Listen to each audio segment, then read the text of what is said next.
oportunidade ímpar de debater um assunto da mais alta importância para a Bacia do Paraíba do Sul. Podemos comparar esse momento ao momento da década de 60, da década de 50, onde grandes debates foram feitos nessa bacia por ocasião do regramento da Operação Hidráulica do Paraíba do Sul.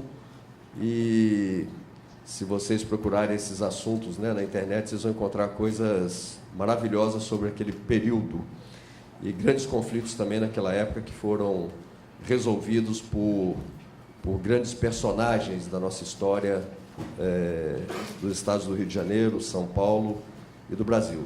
Para compor essa mesa, depois eu peço aos palestrantes que complementem, né, o currículo aqui, mas nós vamos chamar os profissionais também da mais alta competência, e vou chamar, inclusive, pela ordem da fala.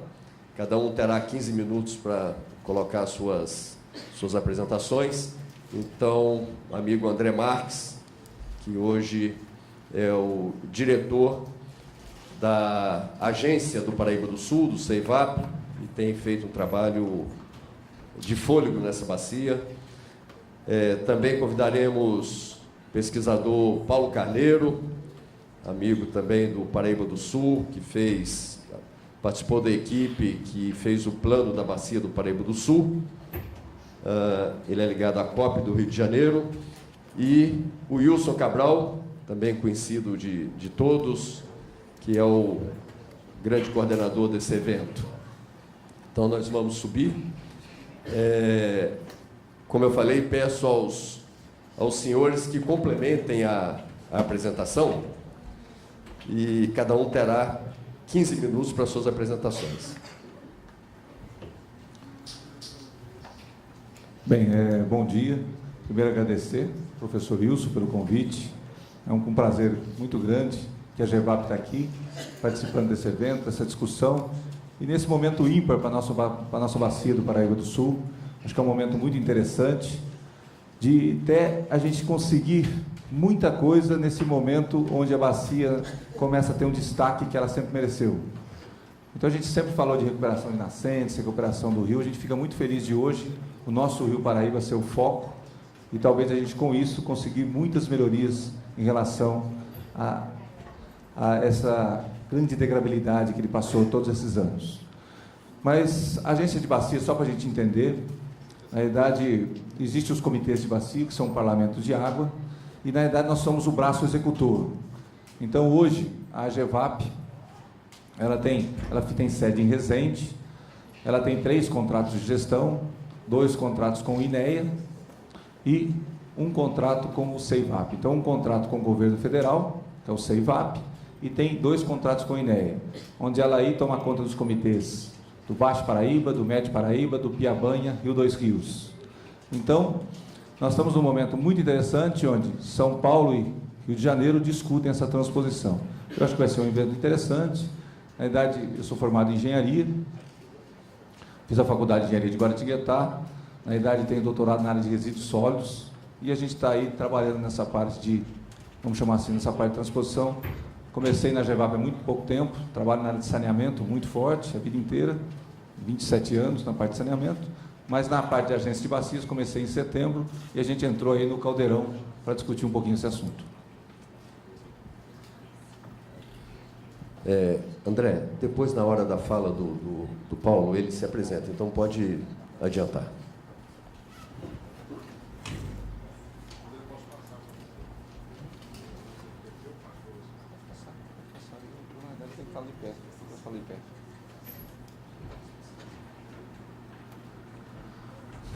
Tudo bem? Bem, a gente vai... Normalmente a gente tem... São Paulo fez um estudo, São Paulo fez a lição de casa. Na verdade, ele começou em 2008, ele fez um estudo, contratou uma empresa e fez um estudo seguinte: eu queria conhecer como vai ser minha situação de água, fazer um estudo, um planejamento até 2035. Então, São Paulo contratou uma empresa chamada Cobrap, uma empresa que elabora bons trabalhos. Nós temos que só falar bem da empresa, a empresa não elaborou sempre bons trabalhos. Então, o que a gente vai fazer aqui? para a gente falar que a gente é contra ou é a favor, nós temos que conhecer como é que é esse estudo, como funciona esse estudo. Então, o que a gente vai fazer aqui é uma análise. Então, os dados, muito que nós estamos falando, estão dentro do próprio estudo, ou, na realidade, ele veio a complementar alguma parte do estudo que ela ficou faltante. Vamos dar uma olhada no próximo. Então, qual foi o primeiro momento? São Paulo falou o seguinte: nós temos, nos diversos usos de água, na parte de irrigação, na parte de abastecimento urbano e na parte industrial, eu preciso fazer um plano. E esse plano foi feito de 2008 a 2035. Então, aqui a gente tem um primeiro ponto importante. As populações adotadas para o plano foi de 2000, com a projeção até 2007. Então, nós estamos trabalhando com a população de 2007 no plano. Isso é importante. E o horizonte de estudo foi até 2035. Ou seja, de 2008 a 2035, como vai ser o consumo na macrometrópole paulista. Esse estudo é o estudo da macrometrópole. O que é a macrometrópole paulista? Por favor, próximo. Então, aqui nós temos a região macrometrópole. É importante realçar essa macrometrópole que vai da divisa do Rio, Baixada Santista, Sorocaba, Campinas, Piracicaba, é a região mais pujante, que mais cresce do Brasil. Nós estamos falando aí de 1/3 do PIB do Brasil. Então, uma região, e o eixo de crescimento de São Paulo mais forte hoje é o eixo que pega São Paulo, Campinas, São Paulo, Sorocaba. É uma região muito forte de crescimento. Então, o estudo de São Paulo contemplava o quê? Fazer um estudo de 2008 até 2035, com a necessidade de água, baseado em alguns cenários de crescimento, tanto populacional, tanto industrial, como agrícola também. Por favor, próximo.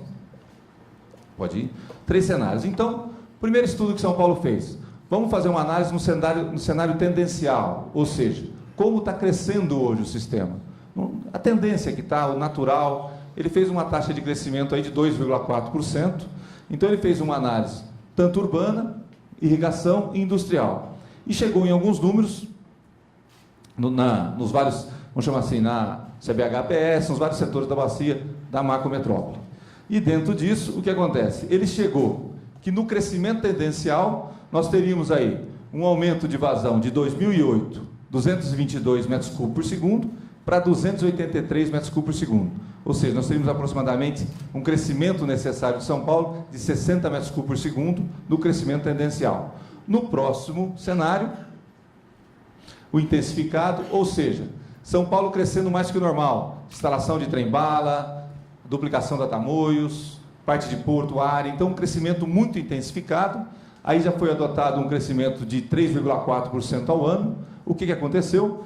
Nós tivemos, logicamente, a mesma vazão em 2008, e aí ela atinge outros números maiores ainda, porque o crescimento foi maior. E o terceiro cenário que São Paulo criou, qual foi? Foi exatamente o de gestão e controle. Que esse é o cenário ideal, né? Isso agora já é uma discussão realmente, porque nós temos que ter gestão e controle do sistema. Nós não podemos adotar um sistema onde a gente não tenha gestão e controle. E quando ele fez o estudo, no final, nas 3 demandas, ele sai de 222 em 2008 e vai até 251. Quais as metas adotadas? É importante a gente lembrar. A perda de um sistema de abastecimento de água hoje na macrometrópole paulista é de 41 metros cúbicos por segundo. Então, nós estamos falando do sistema Sabesp. Quanto se perde de água hoje? 41 metros cúbicos por segundo.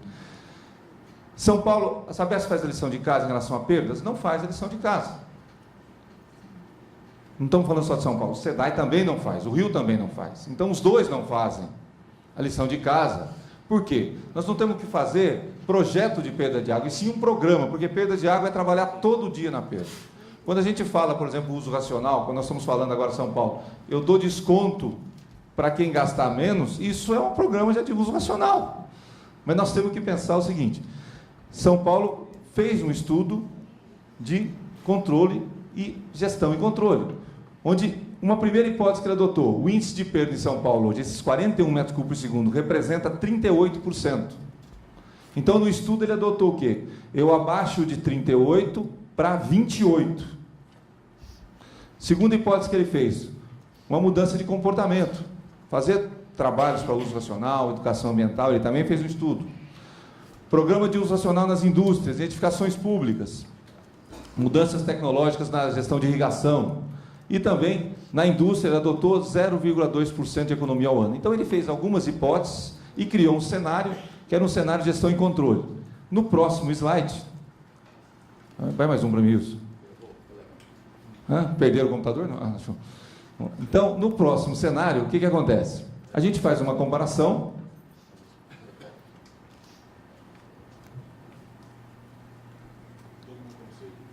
Vou botar aqui na mesa. Então, a gente faz uma comparação dos 3 cenários. O cenário tendencial, 60,3 metros cúbicos por segundo.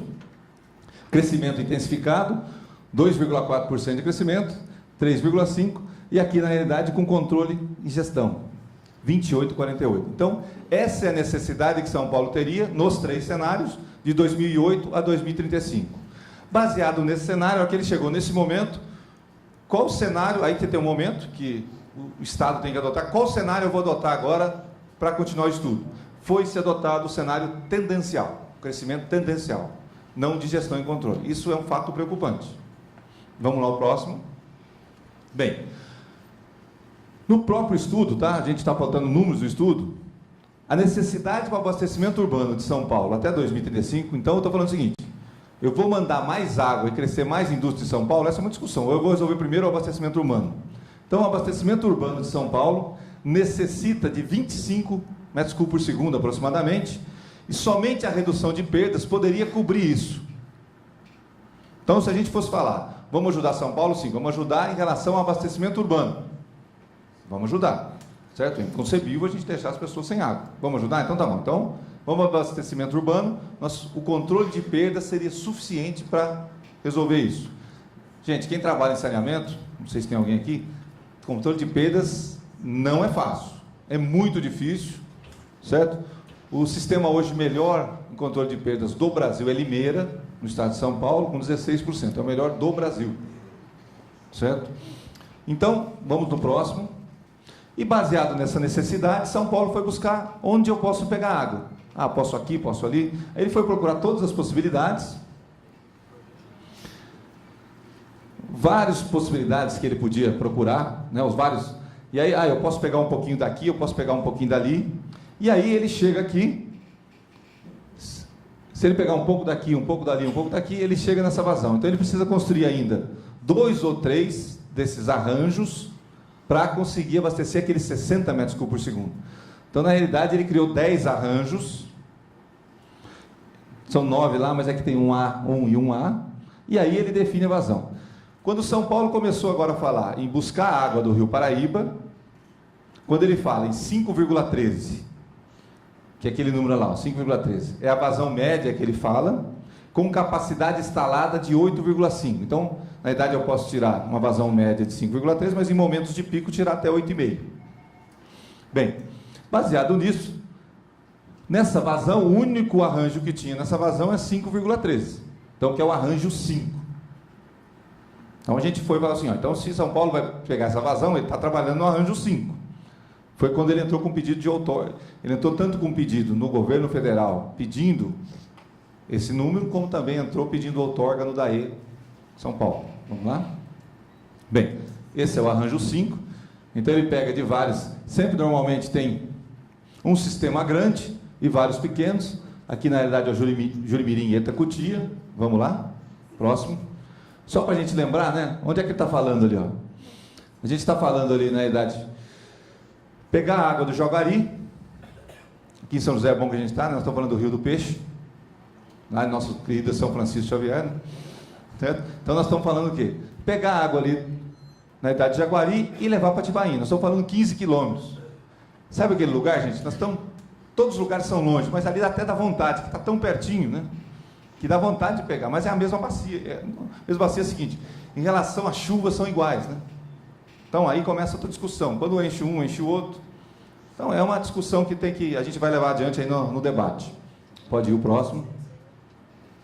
É muito importante falar o seguinte, no próprio estudo, não é o André que inventou, no próprio estudo ele fala o seguinte, tá bom, para eu garantir vazões mínimas de descarga em Jaguari e no sistema hidráulico, no complexo Paraíba, eu preciso construir represas também, se eu adotar o arranjo 4 ou 6 ou o arranjo 5 ou 7. eu preciso construir represas, o próprio estudo fala volume, fala supostos locais, mas em nenhum momento eu ouvi até agora ninguém falando o seguinte: vai construir uma represa em Monteiro Lobato, vai construir algum local. Eu não ouvi em nenhum momento. Volta para mim só um slide, fazendo um favor. Tá. É lá em cima, naqueles 2 verdinhos que são as represas que ele fala. Pode ir? Pode ir no próximo. Avaliação das soluções. Depois que ele definiu as soluções, ele fez mais um estudo, uma avaliação financeira, aderência ao planejamento atual e uma avaliação individual dos esquemas hidráulicos. Ou seja, tem um monte de arranjo, vamos fazer agora uma análise deles. Próximo. Só para a gente entender, né? Dos 3 esquemas grandes que ele tinha, o 21, o 9, o 6 e o 7, nem o 5 está mais aparecendo, hein? Só para vocês lembrar, o 5 que ele está adotando nem está aparecendo mais. Um tinha problema de custo alto, desvantagem, o outro tinha um problema de conflito com a CBA, Companhia Brasileira de Alumínio, e o terceiro, que era aqui, tinha conflito, ele ia enfrentar os comitês, ia enfrentar Rio de Janeiro, ia enfrentar uma grande resistência da população. Vamos lá, então, quando escolheu esse arranjo, sabia disso. Pode ir no próximo. Aqui é o que mais assusta, que a gente não consegue entender ainda. Quando o São Paulo adotou os critérios, contratou-se uma empresa em 2008, o projeto acabou o estudo em 2013, 6 anos de estudo, fechou-se essas conclusões. Nessa avaliação individual dos arranjos, faz uma análise técnica, ambiental e institucional. E aí, deu notas para cada um. E deu um peso X. Ali, faz uma avaliação financeira, ou seja, quanto custa cada um. No planejamento dele, de 2008 a 2035, fez-se alguns investimentos ao longo dos anos, depois trouxe, custa tantos milhões. Quanto custa isso ao valor presente? Se eu for fazer hoje, quanto custa? Colocou-se os valores, aí a pontuação do custo é bem simples, é uma regra de 3, o menor custo vale 10, e depois fez uma regra de 3 para achar as outras notas. Assustador, né? Aderência ao planejamento atual, quer dizer, como que adere ao planejamento de São Paulo? Se a gente for olhar o 5, 0. A nota eram só 2, 0 a 10. O 5 é 0. Então não tem planejamento em relação à aderência ao plano de São Paulo. E aí, ele fez só uma simples média ponderada, né? 30 vezes 8,6, mais 50 vezes 10, mais 20 vezes 10, divide por 100 e acha aquele 9,45. Se a gente achar aqui o número, o 5 está em 7º lugar, que é o 6º, que é outra vazão, não é a vazão pedida, aí ele está em melhor colocação. Mas primeiro o 1, segundo lugar na idade o 8, terceiro o 6 e vai embora. Pode ir? Aí na realidade, só para a gente entender, mesmo pegando o arranjo 6, está falando em Jaguari e Atibainha somente em 2025. Por quê? Tem custo de construção de reservatório, tem um monte de custo. Pode ir? O próprio fala estratégias a curto prazo. Controle de deterioração da qualidade da água. Quer dizer, já fala que tem problemas mananciais existentes. Tem problemas mananciais, nós temos que fazer um controle disso. Nós temos que ampliar as ações de gestão e demanda. E nós temos que acelerar o processo de planejamento. Depois de 6 anos de estudo, aí me assusta muito. Vamos fazer planejamento. O que está acontecendo hoje, gente? Criou-se um 11º arranjo, que nós não sabemos qual é. Não sabemos qual é. Então, depois de 6 anos de planejamento, eu pego o estudo, ponho do lado e falo o seguinte: eu vou adotar o 11º, que ninguém sabe qual é. Então, isso preocupa a gente que trabalha junto com gestão de águas. Pode ir o próximo? Aí vem 2 perguntas. Estamos no caminho certo? Pode ir, falta 2 slides. Só viu, Edilson? Estou acabando. Tem algumas coisas que me preocupam, tá, gente? Sou paulista, certo? Nasci aqui, vivo em Guaratinguetá.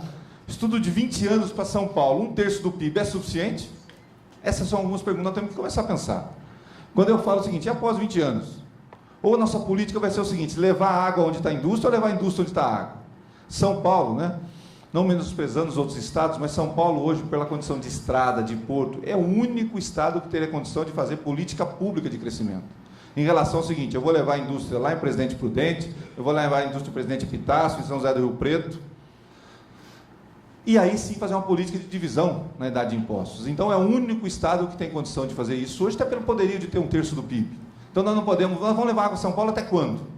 Vai crescer até onde? Só para lembrar, no estudo, o planejamento é o seguinte: a região metropolitana de São Paulo cresce mais ainda. Quer dizer, não dá mais, gente, né? Nós não falamos em nenhum momento de população de saturação. Nenhum momento. Pode ir no próximo, que é o último. Acabou? Ninguém fala em população de saturação. Se você for na Europa fazer, toda cidade tem população de saturação. Não tem um limite de crescimento. Não só São Paulo, como o Rio também, como também Belo Horizonte. Ou nós vamos continuar nesse crescimento desordenado, nesse crescimento sem planejamento nenhum. Agora, o que me preocupa é São Paulo, tido como gestor público, de repente faz um estudo de 6 anos, desiste do estudo e pega um outro arranjo que ninguém sabe quem é. Isso me preocupa muito. Não estou falando que eu sou contra nem a favor, mas na verdade me preocupa de eu falar o seguinte: já tive reuniões grandes onde a gente fala o seguinte: não, a gente não está adotando mais o planejamento. Ah, mas então para que eu faço planejamento? Então isso me assusta muito. Tá? Me assusta muito ouvir isso de São Paulo. Então essa é a posição hoje nossa, quer dizer, nós estamos fazendo só uma análise do plano, que hoje no plano não tem essa análise, não tem esse arranjo que está adotado. Mas a gente tinha que mostrar para vocês como foi feito o estudo de São Paulo. Tá bom? Muito obrigado para vocês e bom dia.